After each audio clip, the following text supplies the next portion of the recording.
Greetings, everyone. Continuing to the previous session on perquisite that we discussed in detail about the perquisite that are taxable to in all the cases. Now we come to the perquisites which are taxable only for a specified employee. First, before going into detail about what perquisites are taxable and in what way, first let us understand what is the meaning of a specified employee. A specified employee can be defined as the employee if they fall under any one of the categories which are mentioned there on the slide. The first is that he or she is the director of some company, that is, director in the employer's company. He holds the position of a director. Second is employees having a substantial interest in the employer's company. Having substantial interest means that at least minimum of 20% of shareholding has to be there. That is 20% or more equity shares. Should have the ownership of 20% or more of equity shares in that company. Or the third can be that his or her salary income, that is include excluding the non-monetary benefit, should exceed rupees 50,000. So these are the three conditions. Any one of them, if it fulfills, then the employee can be defined or can be designated as a specified employee. And in this case, then only then there are certain perquisites will be taxable. To what extent, that we will understand with the help of the examples that are given here. That is, we have the motor car facility. That is a company's car. Suppose if the employer provides a motor car for personal use or for partly for personal use, that is mixed use, maybe either sometimes he will have to use it for office or sometime for personal, then the value of this facility will be taxable for those specified employee. And the valuation, maybe if it is, suppose as we have been repeating in the previous session also, that if the utilization is only for office purpose, in that case the perquisite will remain free of cost, free of taxes, means there will be no tax imposed, provided that work is for office purpose only. But obviously, the employee will need to maintain a proper logbook and the expenses are recorded and maintained.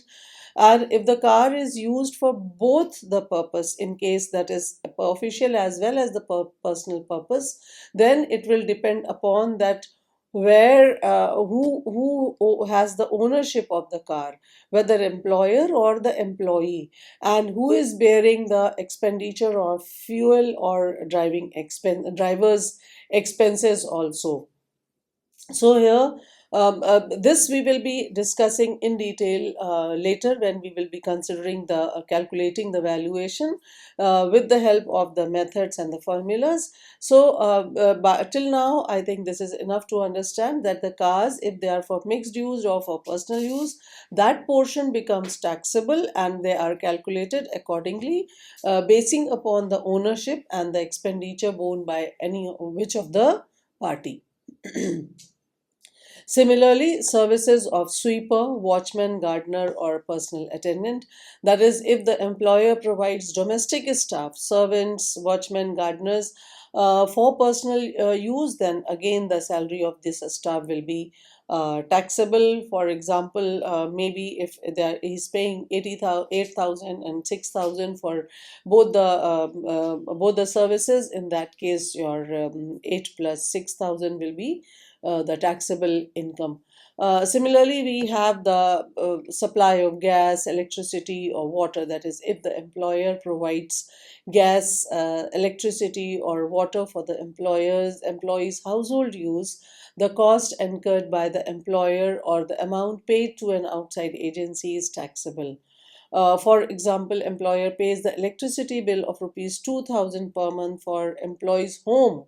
In that case, rupees 2,000 is a taxable perquisites. And suppose if the employer generates his own electricity in its own plant, it is not purchased from outside anywhere, then the perquisite value in this case will be the manufacturing cost per unit into units supplied. That is, whatever number of units have been supplied, that will be multiplied with the cost per unit.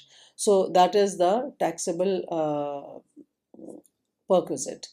We must take note of here is that if these facilities are provided at office premises for official work, then they are not taxable. So in all the perquisites that are there, we must keep in mind that whether they are paid whether they are done for the official they are for the official use or for the personal use.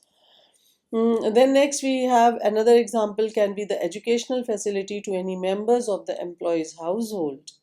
So, if an employer provides free or concessional education to the employee's children or dependents, then the value of that facility is taxable.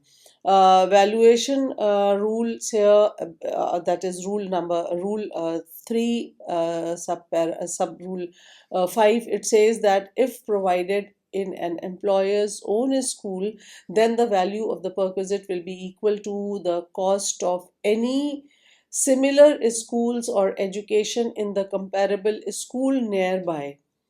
Then in that case, that value is computed and that will be the taxable value. Similarly, we have an example of transport facility here. That is, if the employer provides free or concessional transport, for example, office bus or vehicle for home to office and back, then the value of that benefit is taxable for specified employees.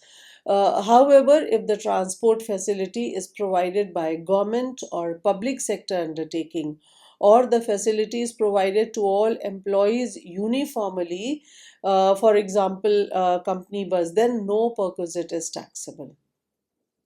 Maybe, for example, suppose a private company provides a carpool service for only its senior executives. In that case, the market value of similar service is, suppose if it is rupees 3,000 per month, and recovery from the employees is done rupees 1,000. Suppose this facility transports this pool car service is costs rupees 3,000, and we recover from the employee rupees 1,000. In that case, the balance of rupees 2,000 will be the taxable amount, taxable perquisite per month.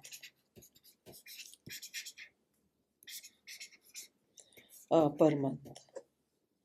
Okay, so after discussing the examples or understanding the examples, I would say that the value perquisite is taxable in case of certain specified employees. The specified employees, as defined, may be director of the company in that company, or maybe holds more than 20% of the shareholdings, equity shares, or maybe earns a salary more than rupees 50,000.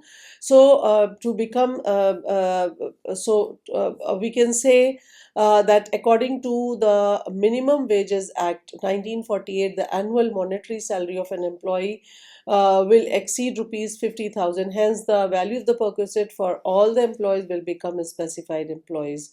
So I would say whatever perquisites are provided to an employee, the value of such perquisites as per the provision of the Income Tax Act, provisions of Income Tax Act and income tax rules, it should be included in his income from the salary. The Income Tax Act, actually 1961, has not been amended, keeping in view the Minimum Wages Act. Hence, the provision in the books are given. These provisions in the books are given keeping in view the specified employees and not non-specified employees, which have no practical utility here. Then the third category, after discussing the all taxable for all the employees, for specified employees, we come to tax-free perquisites, or the perquisites which are not taxed at all. Here we can say that some perquisites where the benefits are given by the employer to an employee, they are not taxable under the Income Tax Act 1961. These perquisites are called tax-free perquisites because their value is not included in the income from salary. These benefits are usually provided for official duties, employees welfare or public service, and hence the government exempts them from the tax. So in any organization, various employees may receive various benefits in addition to salaries, such as housing, food, medical aid, or transport facility. However, some of these benefits are essential for official duties, welfare, or efficiency, not luxuries. So hence the Income Tax Act 1961, they exempt these from taxation because they are not for personal gains, but they are necessary for performing the job. They are part of employees' welfare or public service responsibilities, and taxing them would discourage organizations from offering essential supports to them.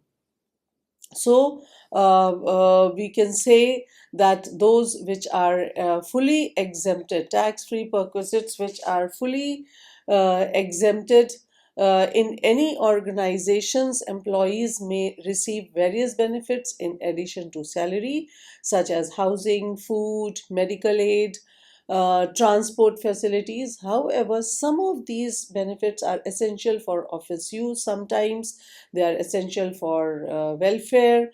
They are, they are not taxed. So after understanding the basic fundamental reason behind it, let us go through each one of them in detail and understand them better. To come across the first one, we have the medical benefit. That why it is provided. First of all, why is medical benefit provided? Health is a very vital issue or parameter for the efficiency and productivity of the employees. Employers often they cover the medical expenses in order to support the employees. So, to understand each one of them in a better way, let us go into detail. That is, first is the medical benefit. To understand this benefit, why is it provided?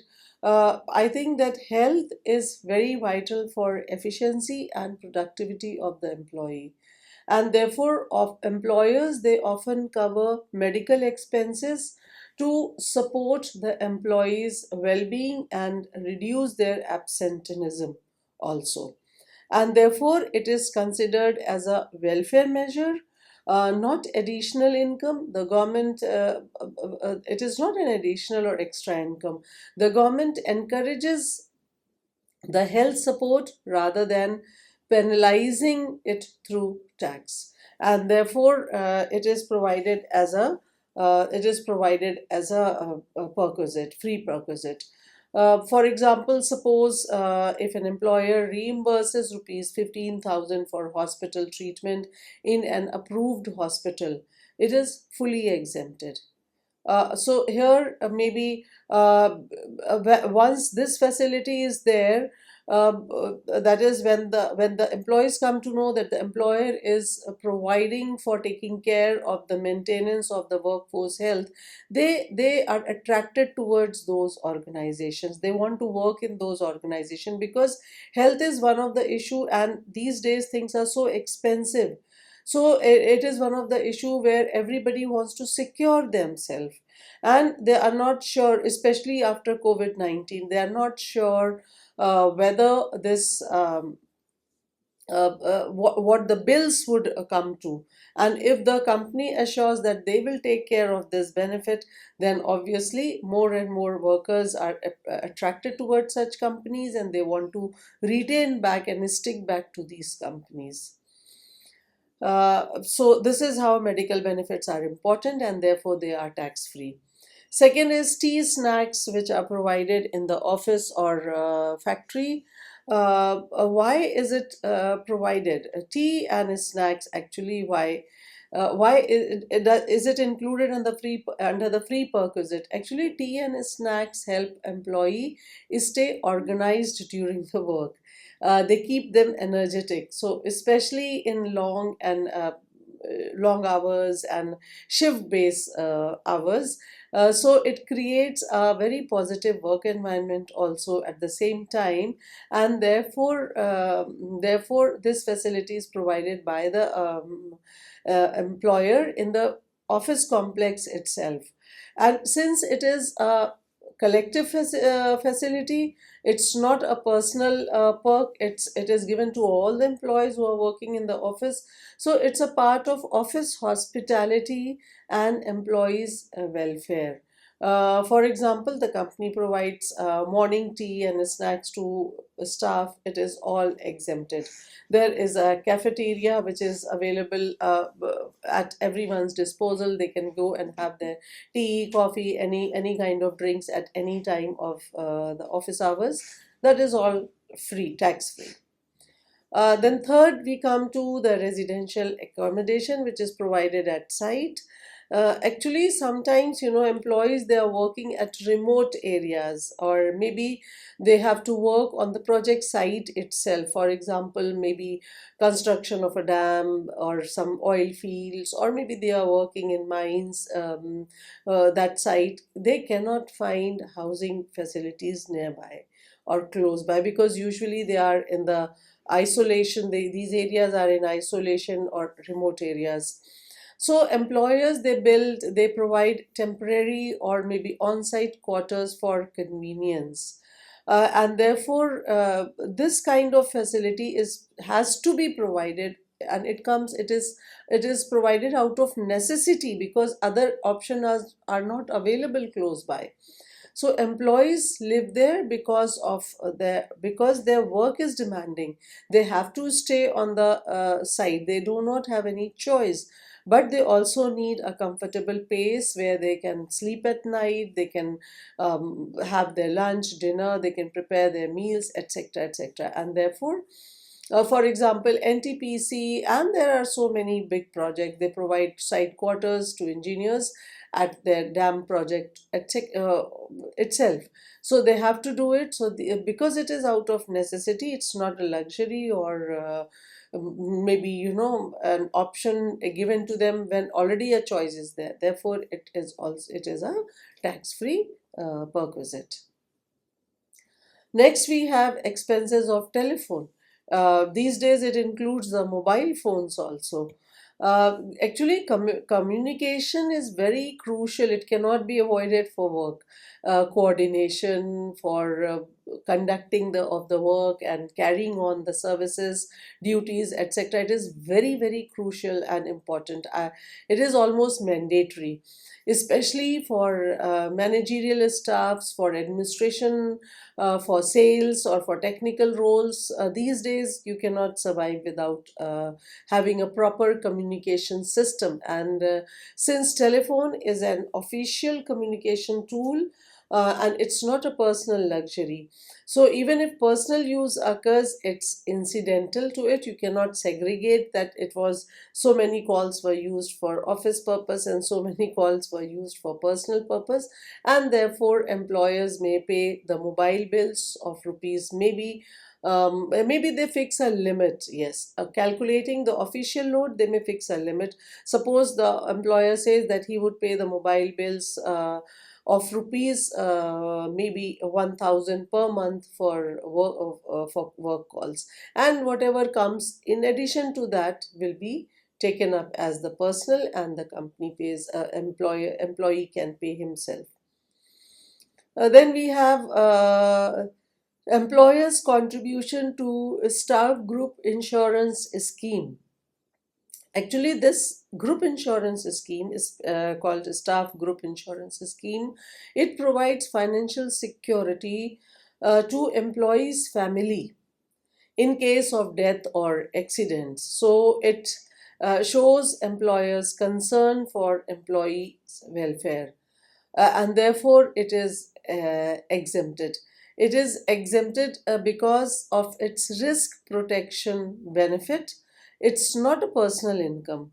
Risk protection benefit gives a person more relaxed mindset, and the families also, they are more relaxed, so that if something happens, then the companies are able to help them without much financial burden on themselves, and it is the insurance schemes that come to their aid. And therefore, as though, no monetary gains in this case, but or no monetary gain occurs until an event like death or accident takes place. For example, the employer might contribute rupees 5,000 to group insurance scheme, and this 5,000 is completely, this contribution is completely exempted. But this is psychologically, it keeps the employees and their family very secure and sticking and dedicated to the company or the organization. Another item we have is the scholarship to employees or their children. It is why it is a scholarship to employees or their children. That is, many organizations, they encourage education by funding their employee or maybe their children for further studies, for higher studies, promoting learning and social responsibility. And since education is a social good, the exemption ensures that such scholarship continues to be encouraged. Students are continued to be motivated. For example, a company pays, suppose, 25,000 for an employee's son's college tuition. This is completely exempted from taxation, but it keeps the employee very much loyal to the employer and the company in return. Facility of conveyance between residence and office.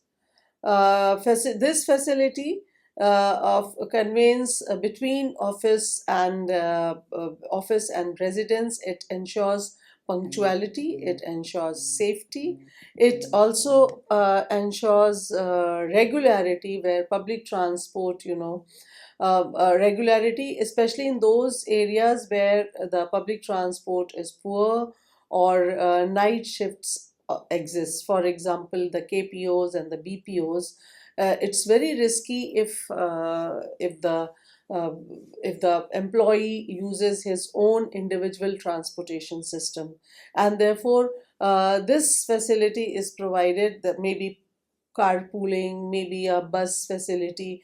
They are provided for smooth functioning of the organization. They are not for an individual's personal comforts or individual personal use, and therefore, for example, the companies which have their office hours midnight, the maybe BPOs and KPOs, then it is so safe that a bus goes from home to home and collects all its employees from their houses. So this is therefore, to keep it or encourage this facility is tax exempted or tax free. So that is all for this session today. We'll continue in the next session. Thank you.